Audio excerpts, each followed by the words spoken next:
International lab facility. Student-led startups. Great academic exposure. KL, deemed to be university. ఈరోజు గౌరవనీయులు మా రాష్ట్ర TRS party అధ్యక్షులు పెద్దలు కేసీఆర్ గారి యొక్క ఆదేశం మేరకు రైతులకి ఏదైతే హామీలు ఇచ్చిందో ఈ ప్రభుత్వం, కాంగ్రెస్ ప్రభుత్వం, ఎన్నికల వాగ్దానాలు, వాళ్ళు ఇచ్చిన వాగ్దానాలు ఒక్కటి కూడా అమలు చేయకుండా రైతులను మోసం చేసిన సందర్భంలో మరి ఈరోజు మనం చూస్తున్నాం, ఎన్నికల్లో రైతాంగానికి ఎకరాకు మేము 10,000 ఇస్తే కాంగ్రెస్ పార్టీ గెలిస్తే ఎకరాకు 15,000 రూపాయలు ఇస్తాను, అవి లేవు. నష్టపరిహారం కూడా ఇస్తున్నారు, 1 రూపాయి లేదు. బోనస్ ఇస్తున్నారు, క్వింటాల్కు 500 రూపాయలు, అది లేదు. కరెంటు సక్రమంగా లేదు, పంటలు ఎండిపోతూ ఉన్నాయి. కృత్రిమ కరువు ఏర్పాటు చేస్తున్నారు వాళ్ళు. గత సంవత్సరం బాగా వర్షాలు పడ్డా కరువు ఏర్పడింది. దానికి కారణం రేవంత్ రెడ్డి అలా ప్రభుత్వం. కరెంటు ఇవ్వకుండా, పంపులు నడవకుండా, లిఫ్ట్ నుంచి ఎత్తిపోయకుండా వృధాగా నీళ్ళను వదిలిపెట్టి గోదావరిలో ఉండడం వల్ల ఇవల్ల గోదావరి నీళ్ళు అడగంటిపోతూ ఉన్నాయి. రైతులు పంట నష్టపోతూ ఉన్నారు. పంటను కొనుగోలు సరిగ్గా సమయానికి కొనుగోలు చేయలేదు. చాలామంది ఈ ప్రభుత్వం మీద నమ్మకం లేక రైతులు ప్రైవేట్ వాళ్ళకు అమ్ముకున్నారు. అది లెక్క ఎంతో తెలియదు.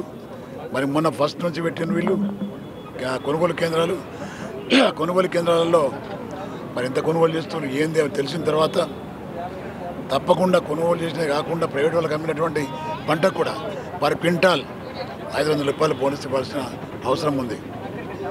రైతు బంధు కూడా మొన్న ఎలక్షన్ ఉంది కాదని చెప్పేసి పార్లమెంట్ ఎలక్షన్ కోసం 5 ఎకరాల వరకు ఇచ్చిండ్రు, మిగతా వాళ్ళకి ఇవ్వలేదు. ఇవాళ వీళ్ళు చేసిన కృత్రిమ కరువు వల్ల కరెంట్ లేక చాలా పంటలు ఎండిపోయినాయి. ప్రతి ఎకరానికి 25,000 రూపాయలు పర్ క్వింటాల్ పర్ ఎకరానికి నష్టపరిహారం ఇవ్వాలి, కరెంట్ ఇవ్వాలా, ఇవి ఏమి ఇస్తలేదు. కాబట్టి దీనిలో దృష్టి పెట్టుకుని కేసీఆర్ గారు రాష్ట్ర వ్యాప్తంగా బీఆర్ఎస్ పార్టీ శ్రేణులు రైతులను కూడబలుకొని మరి దీక్షలు చేయమని చెప్పింది. కాబట్టి ఆ దీక్షలో భాగంగానే నిజామాబాద్ జిల్లా కేంద్రంలో చేస్తున్నాం.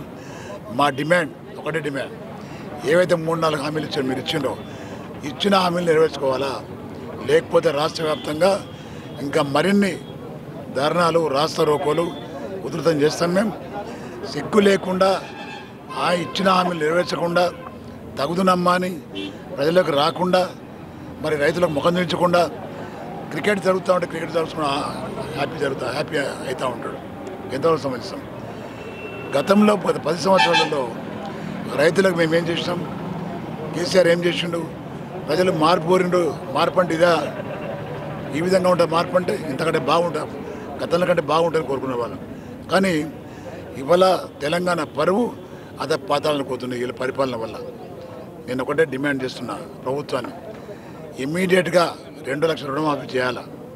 మీరు హామీ ఇచ్చారు కాబట్టి 500 రూపాయలు బోనస్ ఇవ్వాలా, పంట నష్ట పరిహారానికి 25,000 రూపాయలు ఎకరానికి. మరి రైతు బంధు ఇమ్మీడియట్గా ఇవ్వాలా, 15,000 రూపాయలు. ఇవన్నీ ఇవ్వకుండా ముఖ్యమంత్రి సీట్ మీద కూర్చోవడం సిగ్గుచేటు. దమ్ముంటే, ధైర్యం ఉంటే మరి ఇవన్నీ అమలు చేయి, లేకపోతే దిగిపోను తప్పుడేగా. నేను డిమాండ్ చేస్తున్నాను. Thank you. మరిన్ని వీడియోస్ కోసం ఛానల్ సబ్స్క్రైబ్ చేయండి, లేటెస్ట్ అప్డేట్స్ కోసం వాట్సాప్ ఛానల్ ఫాలో చేయండి, అండ్ లింక్ డిస్క్రిప్షన్ లో ఉంది.